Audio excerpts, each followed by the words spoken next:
흔히 인생은 고해, 즉 고난의 바다와 같다고 말합니다.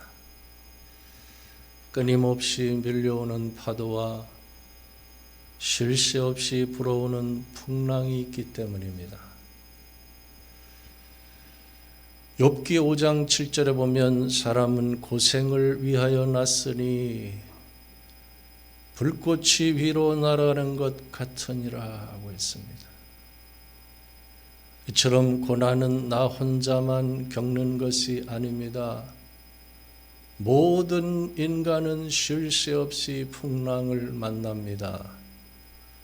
사람은 고생을 위하여 났기 때문입니다. 지난 주간에 미국 캘리포니아주 로스앤젤레스 일대에서 발생한 산불로 최소 25명이 목숨을 잃었고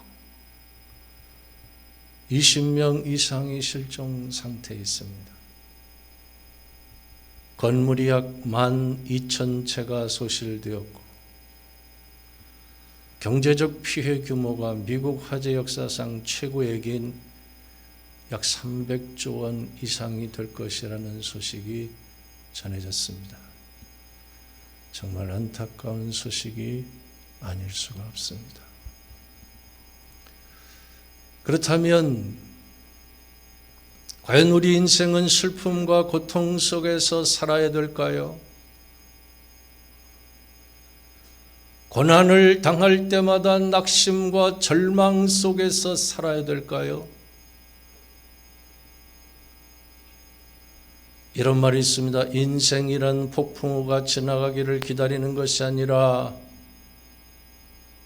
빛 속에서 춤추는 법을 배우는 것이다. 영국의 저술가 비비안 그린이 한 말인데 인생의 길을 깨닫게 합니다. 오늘 본문을 보면 다윗은 여호와 앞에서 힘을 다하여 춤을 추었다고 말씀합니다. 우리 함께 본문 14절을 한 목소리로 다 같이 한번 봉독하겠습니다. 시작. 다윗이 여호와 앞에서 힘을 다하여 춤을 추는데 그때 다윗이 배의 에봇을 입었더라. 이처럼 다윗은 하나님 앞에서 춤을 출 줄 아는 사람이었습니다. 그는 왕복을 벗고 배 에봇만 입고서 춤을 추었다는 사실 알고 있습니까? 유명한 헐리우드 배우 리차드 기어가 주연한 다윗 대왕이라는 영화가 있습니다. 그 영화에 보면 다윗이 하나님의 궤를 예루살렘 성으로 모셔올 때 왕복을 벗고 배 에봇만 입고서 얼마나 기쁘게 춤을 추었는지 잘 표현해주고 있습니다. 유튜브에 킹 데이비드 댄스 다윗의 춤이라고 치면 감명 깊게 볼 수가 있습니다. 어찌하여 다윗은 왕복을 벗고 배 에봇을 입고 힘을 다하여 춤을 추었을까요? 성경에 보면 다윗이 이스라엘 두 번째 왕으로 등극한 후에 행한 일이 있었습니다. 그는 과연 하나님이 가장 크게 기뻐하실 일이 무엇인가를 찾았습니다. 그것은 자신뿐만 아니라 온 이스라엘 백성들을 참된 예배자로 세우는 일이었습니다. 다윗은 그 계획을 실현하기 위해 인류 역사상 최초로 성전 건축의 꿈을 가졌고 그 성전에서 드려질 찬양을 위해 시편 150편 가운데 75편의 시를 지었고 대규모 성가대를 조직하고 예배 때에 쓸 악기들을 총동원해서 이 모든 역사를 이루기 전에 다윗이 가장 먼저 행한 일이 무엇인 줄 아십니까? 성전 지성소에 안치될 하나님의 궤를 예루살렘 성으로 모셔오는 일이었습니다. 바로 그 일을 추진하는 과정이 오늘 본문에 기록되어 있는 것입니다. 여기서 가장 중요한 것은 목표를 세우는 일입니다.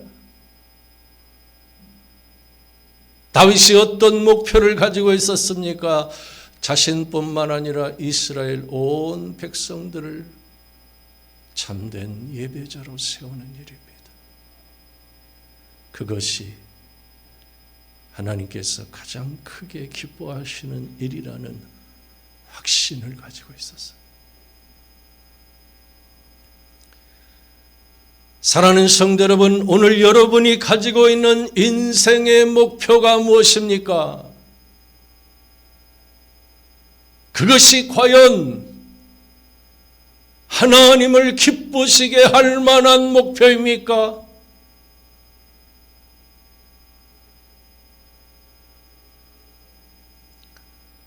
놀라운 것은 대부분의 사람들이 확실한 목표를 가지고 있지 않다는 것이. 한 통계 자료에 의하면 아무런 목표 없이 살아가는 사람이 전체 인류의 87%에 이른다고 합니다. 그런 의미에서 볼 때 성공하지 못하는 이유는 기회가 부족하거나 능력이 없어서가 아닙니다. 확실한 목표를 정하지 않았기 때문에 기회를 잡지 못하고 유리방황하며 인생을 낭비하게 된다는 사실 여러분 알고 있습니까?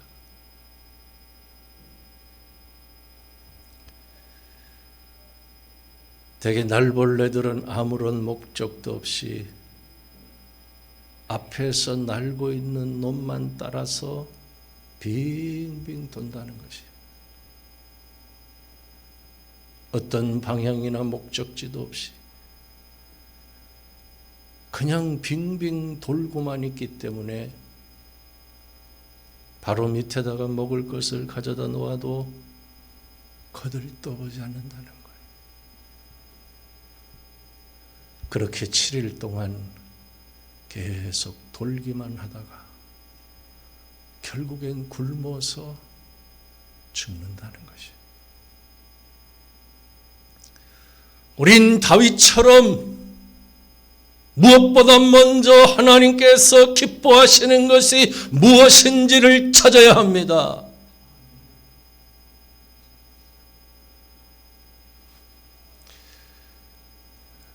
이런 이야기가 있습니다. 이집트의 수도사 판보가 어느 날 사막을 떠나 알렉산드리아에 갔을 때 그는 길거리에서 술을 마시고 노래하며 춤을 추는 한 여배우를 보았습니다. 그는 그 여배우를 보자마자 눈물을 흘렸습니다. 사람들이 왜 우느냐고 물었을 때 이렇게 대답했습니다. 나는 두 가지 이유 때문에 눈물이 납니다. 하나는 저 여인의 영혼 때문이고 다른 하나는 저 여인이 사람들을 즐겁게 해주기 위해서 저렇게 애를 쓰는데 나는 하나님을 기쁘시게 하는 삶을 살지 못하고 있는 것이 슬퍼서 눈물이 납니다. 과연 우리가 이런 눈물을 흘려본 적이 있을까요?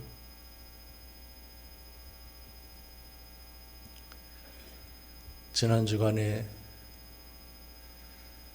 가장 많은 성도님들이 연말정산 기부금 영수증을 신청했습니다. 1년 동안 헌금한 내역들을 보면서 느낀 것이 있었는데 오해하지 말고 잘 들어보시기 바랍니다. 처음에 교회를 개척했을 때 어느 날 하나님께서 마음에 감동을 주신 것이 있었습니다. 너는 매 주일마다 벽돌 한 장씩 쌓는 마음으로 주보에 나와 있는 모든 헌금란을 채우라는 감동이었어요. 그때부터 매 주일마다 11조 외에 모든 헌금란을 채우기 시작했는데 어느 순간부터 담임 목사의 헌금 생활을 똑같이 따라하는 분들이 생기기 시작했습니다. 몇몇 분들은 매 주일마다 헌금란을 채우셨고 또 어떤 분들은 한 달에 한 번 한 달치 분량의 헌금을 드리면서 주보의 헌금란을 채우는 분들이 있었습니다. 놀라운 것은 가장 오랫동안 그렇게 헌금 생활을 해오신 분들 중에 4가정이 각각 매달 드리는 헌금 액수가 100만 원이 훌쩍 넘은 것을 보고 하나님께 감사를 드렸어요. 여러분, 이것은 무엇을 의미합니까?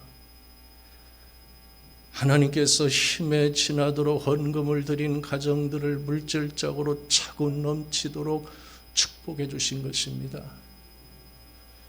그 가정들은 하나님이 기뻐하시는 것이 무엇인지를 발견하고 오랫동안 실천해 온 결과인 것입니다. 고린도후서 9장 6절에 이것이 적게 심는 자는 적게 거두고 많이 심는 자는 많이 거둔다는 말이로다. 각각 그 마음에 정한 대로 할 것이요 인색함으로나 억지로 할지 말지니 하나님은 즐겨내는 자를 사랑하시느니라. 말씀하신 대로 많이 거두게 하신 것입니다.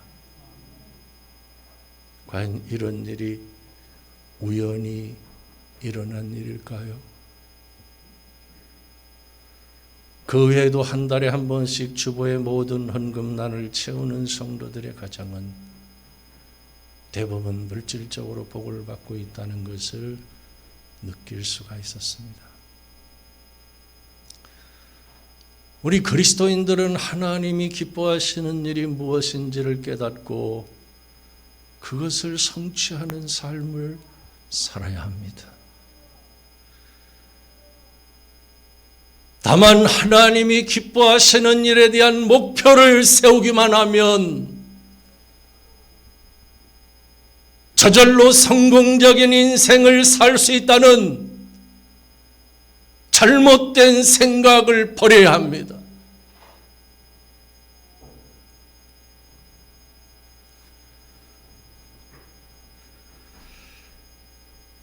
백범 김구 선생은 만약 하나님이 자신에게 내 꿈이 무엇이냐고 묻는다면 조선의 독립이요라고 대답할 것이라고 했어요. 하나님이 2번째 물으시면 2번째도 조선의 독립이요.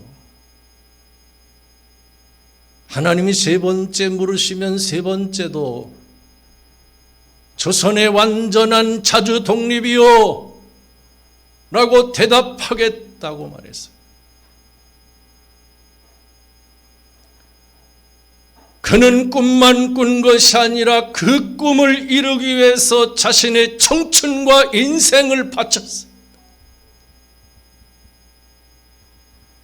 그저 돈 몇 푼 바치는 정도가 아니라 가족의 안녕과 자신의 목숨까지 바쳤습니다.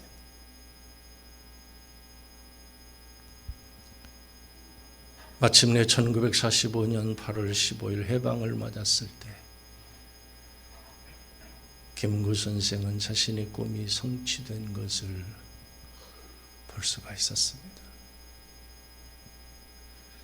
우린 꿈만 꾸는 꿈쟁이가 되지 말아야 합니다. 오늘날 많은 사람들이 꿈을 꾸면서 행동하지 않는 이유가 무엇인 줄 아십니까? 그 이유는 두 가지인데 하나는 게으름 때문이고 하나는 실패에 대한 두려움 때문인 것입니다. 오늘 본문을 보면 다윗은 하나님을 기쁘시게 하는 꿈을 성취하기 위해서 가장 중요한 일인 하나님의 궤를 예루살렘으로 모셔오는 일에 전심전력하고 있습니다. 그는 제사장들과 레위인들로 하여금 하나님의 궤를 어깨에 매게 했고 소와 살진 송아지를 잡아서 하나님께 제사를 드렸습니다. 그 후에 하나님의 궤가 예루살렘에 이르자 온 이스라엘 백성들이 환호하며 나팔을 불 때 다윗이 베에봇을 입고 자신의 왕복을 벗고 베에봇만 입고 힘을 다하여 기쁨의 춤을 추었다고 전해주고 있어요.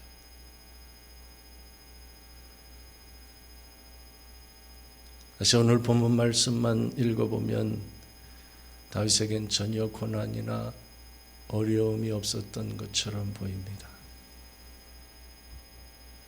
그러나 다윗은 한 번의 큰 실패를 경험했습니다. 여러분, 과연 이 세상에 실패하지 않는 사람이 있을까요? 아무리 예수를 잘 믿는 사람일지라도 실패를 경험하는 것입니다.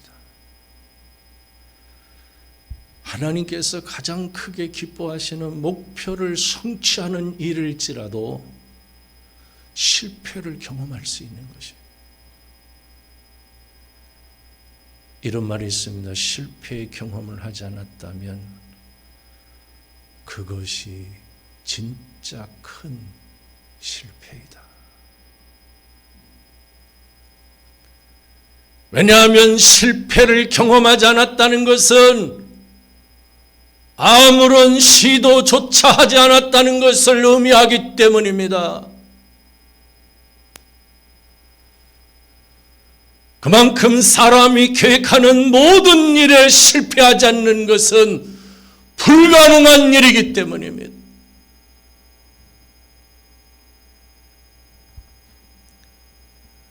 그렇습니다. 사람은 실패 경험을 통해서 성공의 지름길을 배우는 것입니다.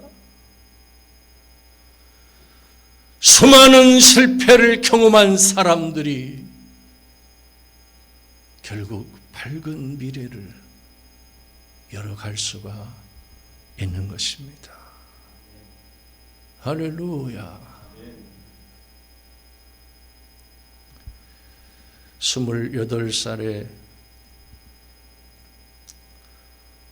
아이와 단둘이 남은 이혼녀가 있었어요. 그는 정부에서 빈곤층 생활보조금을 받아서 근근히 살아가고 있었어요. 그러던 어느 날 작가가 되겠다며 유모차를 끌고 동네 카페에 가서 글을 쓰기 시작했어요. 꿈은 좋았지만 원고를 다 쓰고 난 뒤에 복사할 돈이 없을 정도로 비참했습니다. 그는 가난 속에서 실패를 거듭한 끝에 해리포터 시리즈라는 세계 최고의 베스트셀러를 써서 영국의 여왕보다 더 큰 부자가 되었어요. 그녀의 이름은 조앤 롤링인데 그는 하버드대 졸업식 축사에서 이렇게 말했습니다. 수많은 실패와 고난은 나의 삶의 가장 큰 원동력이 되었습니다. 이것은 다윗의 인생도 마찬가지입니다. 다윗은 하나님께서 가장 크게 기뻐하실 꿈을 성취하기 위해 전심전력을 다했지만 쓰라린 실패를 경험했습니다. 20년간 블레셋에게 빼앗겼던 하나님의 교회를 예루살렘 성으로 옮겨오기 위해 새 수레를 준비하고 수많은 악사들의 연주와 찬양대가 노래를 부를 때 어떤 일이 벌어졌습니까? 수레를 끌던 소들이 나팔과 노래소리에 놀라 뛸 때 웃사라는 사람이 하나님의 교회를 만졌다가 그 자리에서 죽는 일이 벌어졌어요. 과연 이런 생각지도 못했던 일이 벌어졌을 때 어떻게 대처해야 될까요? 다윗은 무엇보다도 먼저 all stop, 모든 일을 멈추었어요. 다급하게 하나님의 궤를 근처에 있는 오베데돔의 집으로 옮겨놓고 3개월 동안 깊이 생각하며 하나님 앞에서 기도하는 시간을 가졌어요. 하나님, 나에게 무슨 잘못이 있습니까? 하나님의 궤를 어떻게 옮겨야 합니까? 하나님의 인도하심을 구하며 기도하고 있을 때 하나님께서 참으로 기가 막힌 방법으로 응답해 주셨습니다. 그 방법이 무엇인지 우리 함께 12절 말씀을 또 다 같이 한번 읽겠습니다. 12절 다 같이 시작.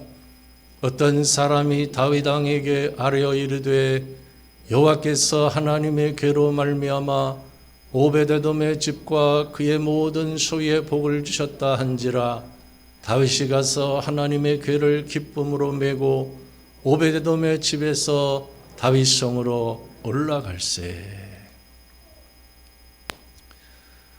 여러분, 하나님의 응답이 기가 막히지 않습니까? 다급하게 근처에 있는 오베데돔의 집으로 하나님의 궤를 옮겼는데 하나님께서 그날로부터 오베데돔의 집과 그의 모든 소유에 복을 주셨습니다. 다윗은 그 소식을 듣자마자 하나님의 궤를 옮기라는 응답으로 여기고 즉시 가서 기쁨으로 하나님의 궤를 다윗 성인 예루살렘으로 옮겨갔던 것이. 여기서 한 가지 한 번 실패했을 때와 다시 하나님의 궤를 찾아올 때 무엇이 달라졌는지 혹시 여러분 알고 있습니까? 그것은 첫 번째, 하나님의 궤를 새 수레에 싣고 라는 말씀과 두 번째, 하나님의 궤를 기쁨으로 메고 라는 말씀이 달라졌다는 것이. 본래 하나님의 궤는 제사장들과 레위인들이 어깨에 메고 옮겨야 되는 것인데 첫 번째는 멍에를 맨 소들이 새 수레에 싣고 하나님의 궤를 옮기려고 했던 것이. 다윗은 3개월 동안 하나님 앞에 엎드려 기도하면서 그 자신의 잘못을 깨닫고 두 번째는 제사장들과 레위인들이 어깨에 메고 하나님의 궤를 옮겨오게 했던 것입니다. 사랑하는 성도 여러분, 오늘 우리에게 가장 절실하게 필요한 것이 바로 다윗처럼 하나님의 인도하심을 구하는 시간인 것입니다. 과연 실패의 원인이 어디에 있는가? 하나님께서는 나에게 어떤 길을 선택하기를 원하시는가? 어떤 마음의 자세가 오늘 나에게 필요한가? 하나님 앞에서 자신이 살아온 삶을 돌아보며 그분의 인도하심을 구하는 시간이 우리 인생과 신앙생활 가운데 가장 중요한 시간인 줄로 믿으시기를 바랍니다.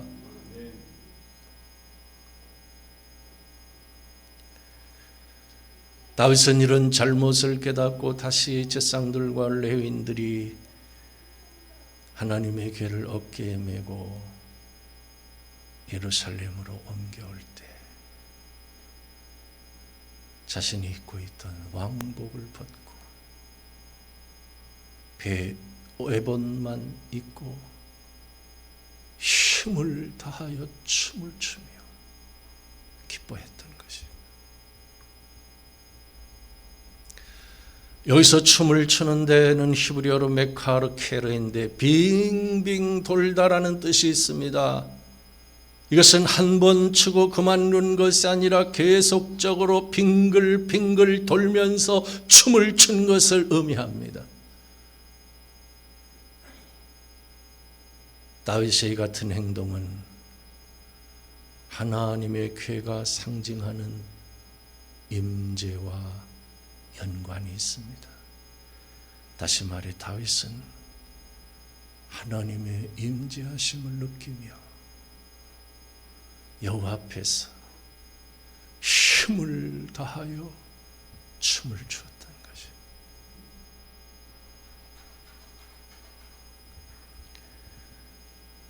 전에 어린 시절 고향교회에서 주일밤 찬양 예배를 드릴 때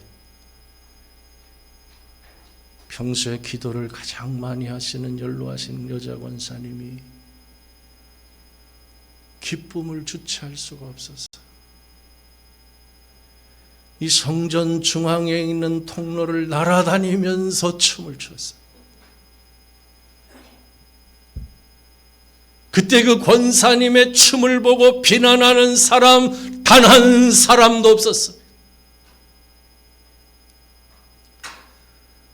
남편 장로님이 좀 부끄러워하긴 했지만 모두가 다 함께 은혜를 받았어요. 그분은 하나님의 임재 안에서 다윗처럼 춤을 춘 것입니다.